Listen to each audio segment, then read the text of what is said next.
Rules regarding FM navigation and flight planning. Rule 1. Cross-check the FM navigation accuracy. The FM position accuracy is essential for the proper functioning and validity of all FMS functions. Thus, cross-check FM position accuracy periodically, except when GPS is primary. Cross-check it whenever GPS primary lost or Navicur downgrade messages come up on ND, and cross-check it whenever a doubt rises on the validity of the FM position. Principle: compare the bearing distance computed by the FM to a beacon with the bearing distance provided by raw data.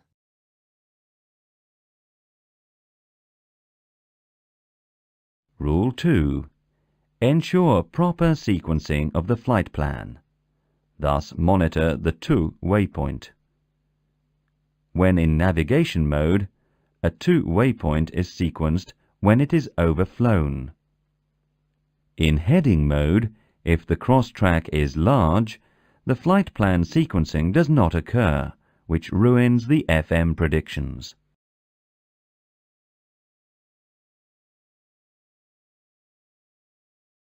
Principle: more specifically in heading mode, monitor the TU waypoint and clear the undesired TU waypoints, here LACU.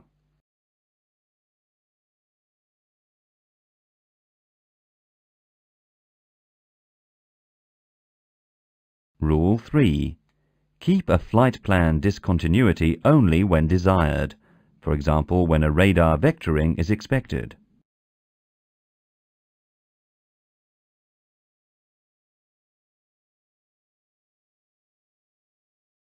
Rule 4.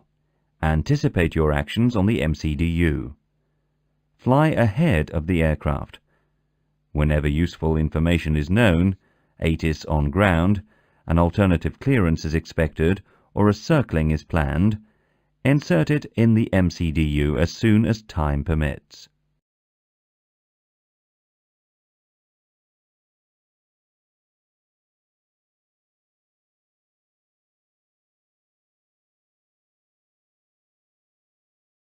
Rules regarding predictions. Rule 1. For predictions on time, speed, altitude and fuel, the FMS assumes that the aircraft flies along the flight plan in managed navigation and managed climb or descent modes. If selected heading track, open climb or vertical speed modes are used, the FMS assumes an immediate return toward the flight plan according a realistic trajectory.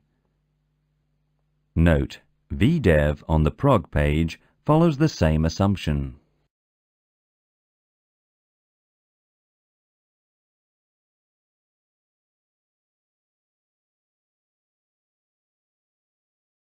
Rule 2.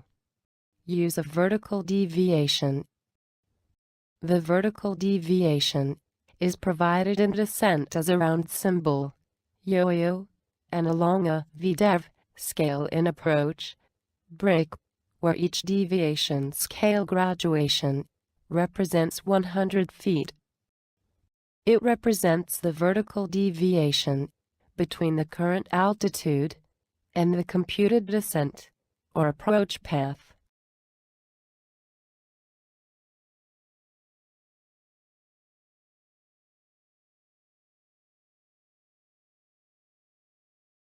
Rule regarding the guidance. Rule 1. Managed modes availability. The managed modes of the FG guide the aircraft along the FMS lateral and vertical flight plan.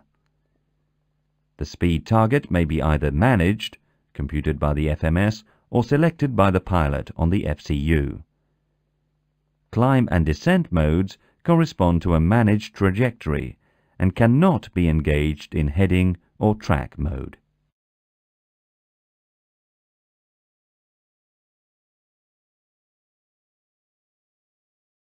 Rule 2. Re-engagement of nav mode. Nav mode may be armed at any time when heading or track mode is used for flight plan interception.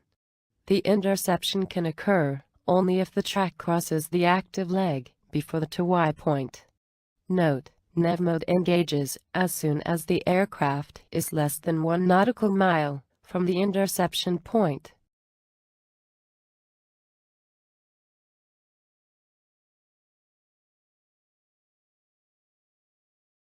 When the track line crosses the active leg behind the to waypoint, the interception does not occur.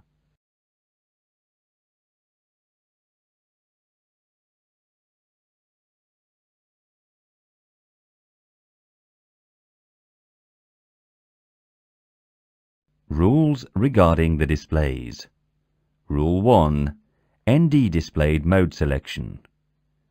The ND arc and rose navigation modes may be used without any restriction if GPS is primary or FM navigation accuracy check is positive. If the FM accuracy check is negative, raw data has to be displayed on the ND.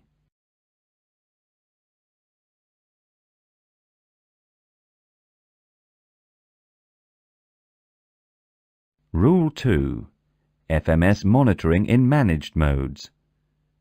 When navigation mode is used, monitor PFD FMA for mode status, armed or engaged, and ND for the expected trajectory and cross-track. When climb or descent modes are used, monitor target altitude and target speed. Monitor VDEV in descent and location of pseudo waypoints on ND.